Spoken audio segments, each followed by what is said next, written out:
Welcome to the Golden Seams podcast. I'm Gabe, and along with my co-host Michae, we're thrilled to have you join us on this transformative journey of self-discovery and personal growth. Our podcast is all about helping you uncover your authentic self, find your true calling, and create prosperity in alignment with your deepest values and aspirations. We're doing boundaries in a very different way, a crucial aspect of living authentically and pursuing your true path. Exploring Melissa Urban's insightful book, The Book of Boundaries. Melissa shares with us, when you successfully set a boundary in one area of your life, it gives you the confidence to set limits in other areas too. When you see your relationships improve, it reaffirms that boundaries aren't selfish. They're acts of kindness designed with love for them and you. When you move through your day, feeling more closely connected to yourself and your needs, you start to believe that you are worthy of putting yourself first. And that when you start showing up everywhere with more confidence, energy, capacity, and grace, there is nothing in your life that won't change for the better because you've changed it for the better with boundaries. We're closing out this book with Chapter 12, The Magic of Boundaries.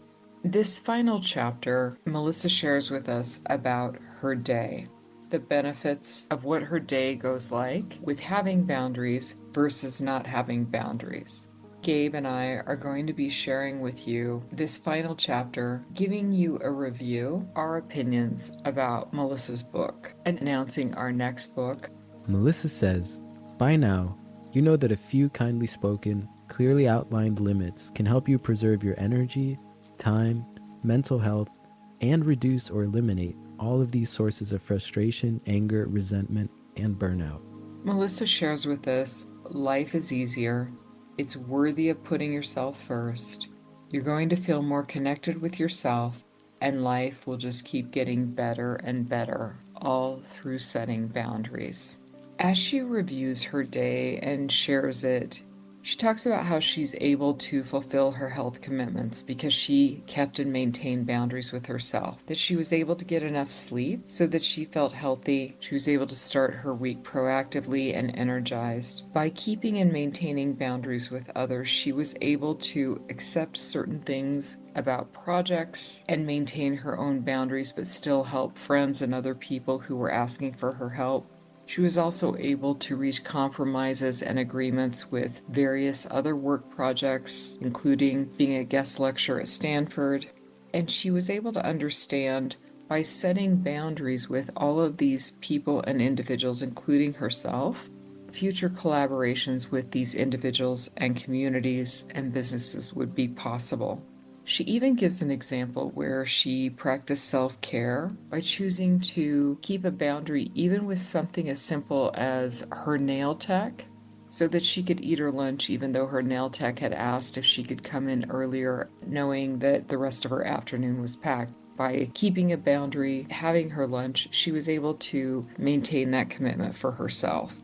She also shares about how keeping boundaries allowed her to stay present when attending things for her son, and she didn't react to things because she was able to maintain and keep the boundaries that she had set even with her ex-husband. Finally, she also talks about another self-boundary as she closed out her day and realized being on her phone was taking away from the quality of the time that she had for her evening, for herself, for going to bed, and just being able to relax. She says you don't have to do it all at once. You don't have to do it perfectly.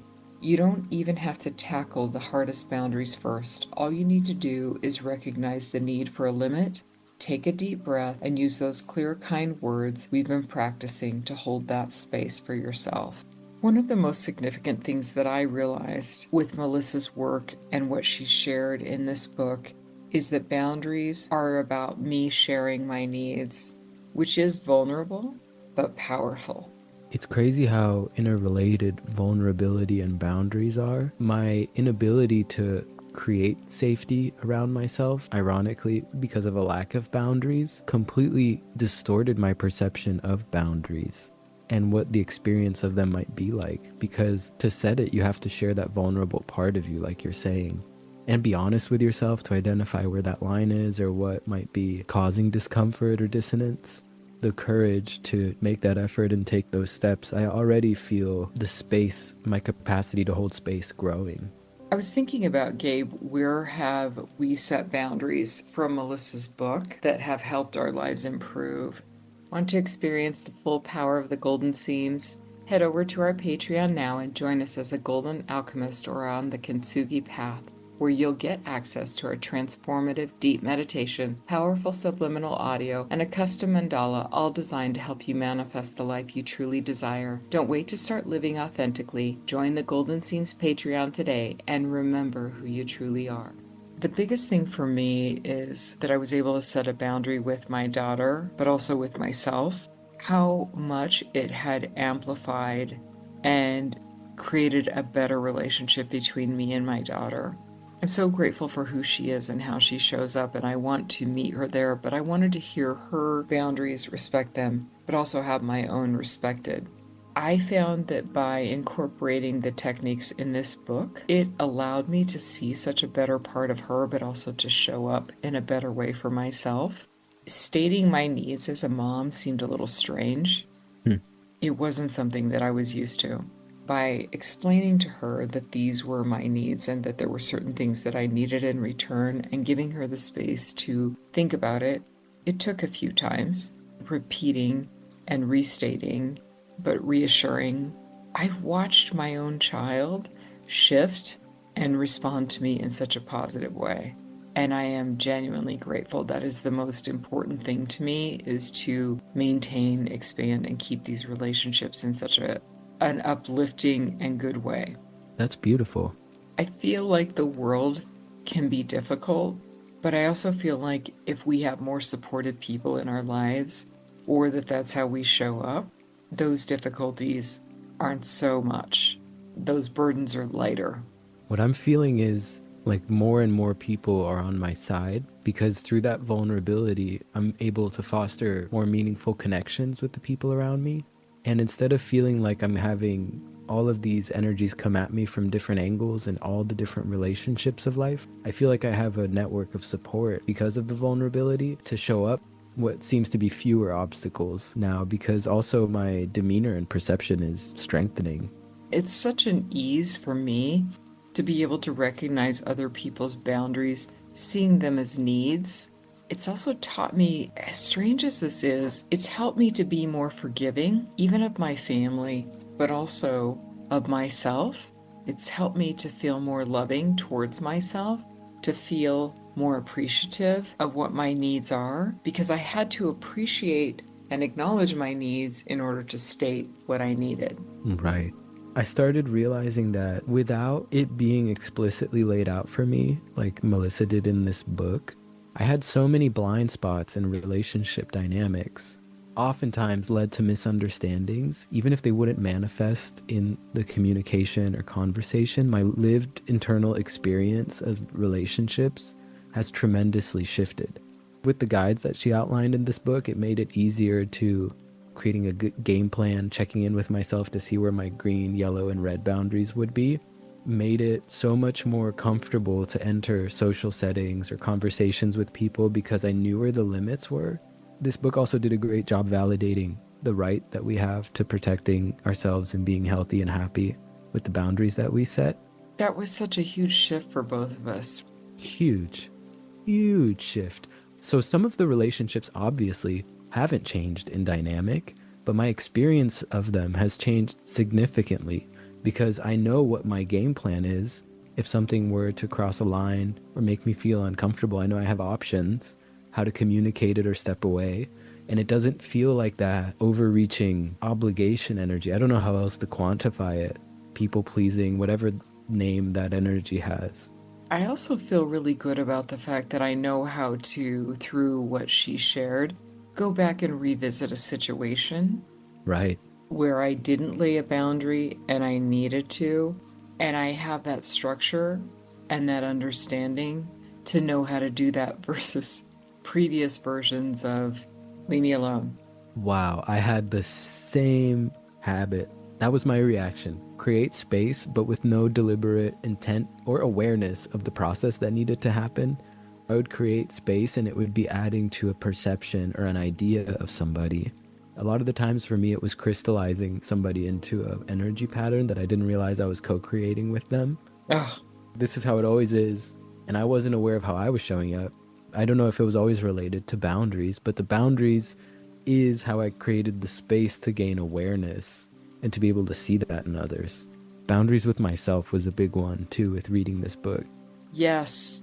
I was thinking about, where am I still struggling with setting boundaries? The place I struggle the most with is setting boundaries with myself. Same. I realized through her layering that I had to create better structures to support myself with setting boundaries with myself. The additional pieces that she offered, I really felt that they made a difference in me being able to make a decision, create that space as we're talking, layering, and then put that boundary in place for myself. What I like about it is it's sort of a way of saying, this is who I am and this is how I show up, but I'm doing it for myself. Huge. The space to be authentic, Yes. the safety to be vulnerable. That's huge. Wow. I hadn't thought about it like that. That's so big. To feel welcome.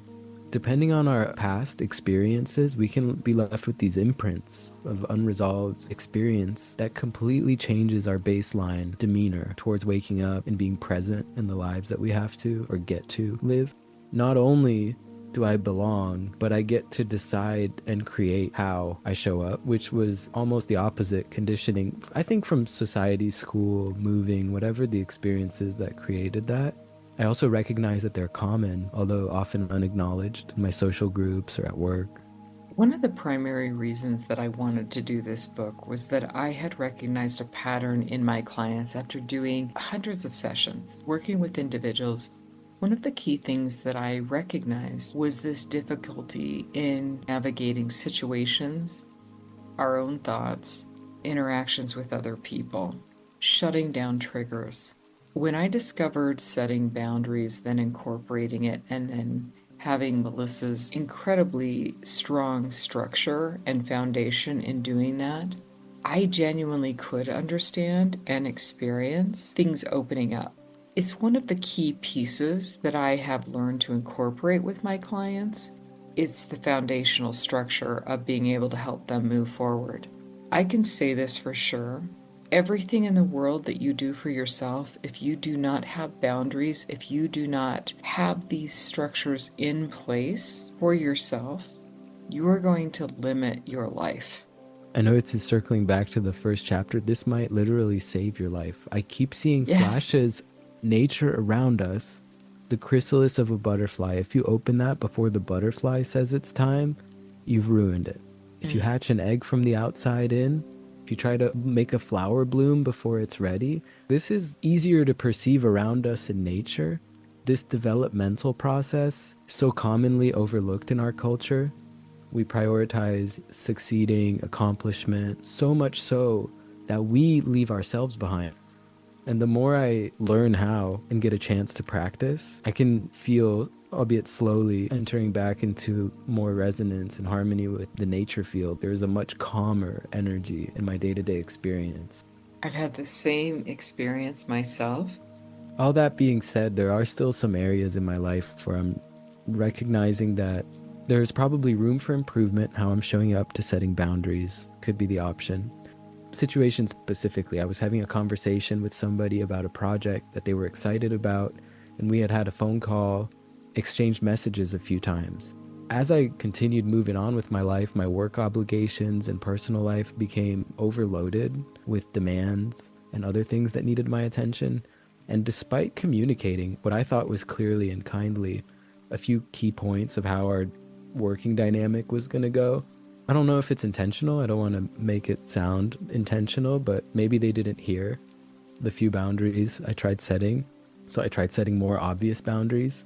I was really given an opportunity to be at peace with the fact that I was aware of my limits, set my limits, and watch somebody repeatedly try to overstep it, even in some of those nuanced ways that were kind and sneaky and not direct. One of those people who doesn't know what boundaries are. Yes. Yes. Those flags are starting to go up around me more and more now as I practice. It brought me, despite having to deal with the disappointment and a little bit of frustration of not being respected in my clear communications. I also have a tremendous peace because I had set the limits within myself and I had an awareness of what my needs were before even engaging. I don't feel so bad about not continuing because everything that needs to be said was said. And if they choose to reflect and come back with an apology or show up and want to acknowledge the space and not the project that they keep insisting on, that energy would be welcome, as always. But for now, I'm just taking the space that I need. One of the things that I have experienced and am so grateful for in this book, I've actually been able to recognize people in my life that do respect boundaries, amplify those relationships, cultivate them, bring them in more. I'm really grateful for that. I really like how people show up in my world, and I already had really great relationships, but I'm seeing it expand more. I'm experiencing that. And I'm also recognizing that when I meet someone out in social circles or things like that, and they show up in a way that makes me uncomfortable, I'm able to start that layering process. To step back. I still remain curious about them as an individual, and I always find that at the heart of things, there's a reason, of course, but I don't make myself vulnerable to those kinds of people. It sort of reminds me of when I used to watch Star Trek when I was younger and they used to say shields. The layering. Yes. I love that. That is what I do. The other piece that's been so profound for me, truly, I couldn't have asked for a better gift. Through reading the book and seeing example after example after example in Melissa's scripts, and as you're reading it, sometimes you're thinking, oh, that doesn't really apply to my life. But when you expand the scripts and you look at them from different angles of how they could be applied, I think it's really wonderful that she put them in there because it allowed me to see that there were relationships that I had put a close to, put an end to, because I really felt I had done everything I could, but then you always have that sort of lingering piece in the back of your head saying, did I do the right thing? Is that really what I should have done? I don't know whether it's a divorce, whether you quit a job, you had to leave a job because a boss just was too much, or the company, whatever it is, even if it's more difficult than that, maybe you've had a difficulty with someone that had in your life as a long-term, even family, and you've had to eliminate that relationship for your own peace, your own health, your well-being. Through reading this book, it gave me the space to forgive, which is a really interesting thing. It gave me the space to acknowledge and know that I actually had done everything I could. That there was no way that these individuals were ever going to understand this was a boundary, because every time I looked back on it, they doubled down, as Melissa shares. It was never about the relationship for them. It was about having power over me. And through reading this book, if you read this book and you have listened to what we have shared in these episodes, please know the greatest thing that I learned from this is that in those relationships, I absolutely did the right thing by walking away. Yes. I do not believe that we are here to be punished for any reason. I know that what I'm saying may be flying in the face of what other people may believe. I do not believe in that. I am a person that's had hang-ups with justice my whole life. Where's the justice? That's ridiculous. That's not the right thing to do. In reading this book, I found this peace and this freedom in knowing that's their path. They get to choose and show up that way. They don't get to choose and show up that way to me. Huge. That is Yes. so big. It's like somebody giving your wings back. Seriously. As you were sharing that, I could imagine this equal proportion. The amount of trust and liberty I give somebody for them to create their own experience is the exact amount of trust and liberty I owe myself for creating my experience. Absolutely. Using that as a measure, how much space, liberty, and freedom do I expect for myself, and do I wish on the people around me that I love, for their own sake of getting to authentically, spaciously, genuinely, joyously show up to life? It's so true. The other thing is, it allowed me to see spaces where I thought I was being supportive, and maybe I was kind of showing up like a bit of an ass. Sometimes I think that's my superpower. I'm teasing, but I mean it. In knowing how I'm showing up because I wasn't recognizing another person's boundaries for whatever reason that was, it gives me the opportunity to make a better world in the sense of I get to make better choices and I get to see their needs, ask about their needs, and show up differently. I can't tell you how much better that feels. It feels like it's pulling all of that energy that was seemingly bleeding into those revolving door situations of misunderstanding and unconscious hurt into nurturing and caring for something. The final thought, at least for me with Gabe, is this was very healing, Yes, empowering. huge empowerment. I hope that we have done justice to Melissa Urban's book. I hope that we have brought forth to all of you greater freedom, more self respect, an understanding that your needs are as important as everyone else's, and a pathway, a recipe, a blueprint, as Gabe calls it, for setting clear, kind boundaries, building your relationships, keeping the ones that are worth keeping, but also the freedom to say no, knowing that it's okay, and the different ways you can say no. Yes, the idea that no thank you is a complete sentence. Yes. Are you kidding me? And on top of that, so that you can have the space to say yes to more of what you do want, to more of who you are, or at least the space to start to discover those things. It generates the space needed for developing and expanding the inner peace you carry with you everywhere in your day to day. And let me tell you, that changes how it feels. Not only to be at work, not only to be in line at the grocery store, but when you're on a hike you want to be on, when you're at the beach, when you're with friends and enjoying moments and you have that peace with you in those moments too, not only does it get you through the hardships and the frustrating parts of life with so much more grace and spaciousness, but also you get to experience so much more profoundly the parts of your life you do work for and create space for with a whole new depth. I'm grateful that Melissa says that we don't have to be perfect at it. Yes. Gabe and I are a firm believer in taking one step forward. I think it's a big deal to be able to do that. In creating the mandalas through the wonderful woman in India that we found, that we were guided to, and we are so grateful for. In creating the subliminals, in creating the meditations, one of the places where I found a tremendous amount of peace was in coloring the mandalas and listening to the meditation. Now, like most people, I really don't want to hear my own voice. I could listen to that meditation, color that mandala, and feel a tremendous amount of peace. That was completely unexpected for me because I am very happy and very much enjoy creating these things for my clients and other people. But in regard to creating them for myself, like everyone else, you hear your own voice and you're kind of cringy. Ugh. In incorporating the mandala, coloring it, and listening to the deep meditation, listening to the subliminal, listening to the podcast playing the subliminal, I found space. It was sort of really interesting to me that I could do that in the combinations that were given to me through the higher resources I feel so grateful to have access to that have hopefully used me in a positive way, always.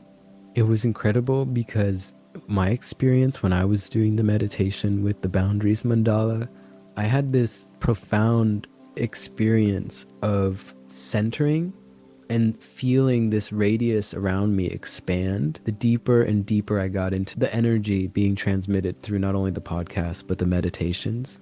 I keep saying spaciousness, breathing room, levity. That was the moment I got it. Really going through that experience to color it out, and I felt the field opening. When I experienced that aspect of it, which came through also the book, sharing that the boundaries with myself, I got a set to create that space. It really felt like the more I colored it, the more space I wanted and needed to consider what the next color would be. So I can, just like life, create intentionally one step at a time so each decision is cohesive with the last towards the goal that I'm going for or whatever I'm feeling, which again, sometimes, always, I think is the same. If we're following our heart, our feelings and our goals, they become Yes. one. The other thing that I found incredibly beneficial about everything that we've experienced through this process, we have mentioned Deanna's breathwork over and over again. What an amazing experience it has been for us. We'd encourage you to always go back and listen to what we shared with that portion of the podcast and that episode. Additionally, what Maria shared with us about energetic boundaries, about creating those spaces for yourself, even the sand painting, the living mandala that Maria shared with us, that has got to be one of the most beautiful things that I have ever done. I want to encourage you to go back to listen to those pieces. Incorporate those into your life. Even after all of these being so intensive with the boundaries, I feel like I'm just now taking my blinders off and taking the first step onto this new path. And I am blown away by the changes one step has brought. Because this was just developing an awareness and a baseline practice with these tools. This is not even the story as it's written down the line, with this becoming effectively implemented into more and more areas of my life. These are a few examples I'm already stoked about and really grateful for Melissa, all the time and care she put into creating this resource for us. We'd love to reach out to all of you to ask you to share your boundary setting stories with us, to connect with us on the Patreon, to send us your mandalas. You can find us at thegoldenseams.com. And we want to ask that if you send in your mandalas to us, that we have your permission to use them in our future videos. We would love to continue to share with the community the many different things that you are creating in your lives and these experiences that we believe are so positive. As we create this community of support and helping one another, we're really excited about you sharing your thoughts, your comments, your wisdom, what you create. The episodes that we're releasing on the Patreon all have the subliminal audio in the background. You have the option to download the episode, experience it without the subliminal playing in the background, and also access the subliminal audio on its own for use. But we found this to be the best way to enhance, support, and expedite your path to setting clear, healthy boundaries. Now you have the artillery to defend the castle, the land, as if we are building your temple for your future and for the future you, who is authentic, prosperous, abundant, and happy. We have that through building and creating clear, kind boundaries. We now want to work on that deeply powerful foundation that is the true source of where it all begins, which is you. The next book that we're going to be reading and the theme that we're going to be celebrating, Brené Brown's The Gifts of Imperfection. If you're not familiar with Brené Brown, whose work is so powerful that people have had life-altering shifts reading just this book alone, which is why we're so excited. If you've already read it, perhaps it's time for a refresher or to experience it with the power and magnitude of the Golden Seams Patreon community. This is where we really want to begin to build the foundation of you. The boundaries help you protect yourself. They help you establish your needs. They help you convey your needs. Now we want to build you. We want to build your worth, your self-esteem, your self-love. We chose this book based on being able to connect with yourself, love yourself, and build your self-worth. We're taking you on the journey, the path of what I do when I work with my clients and how we expand and help them create the lives that they choose and want to have. One of the most powerful things that Brené Brown says and shares with this upcoming book is, "My story matters because I matter." She says revolution might sound a little dramatic, but in this world, choosing authenticity and worthiness is an absolute act of resistance.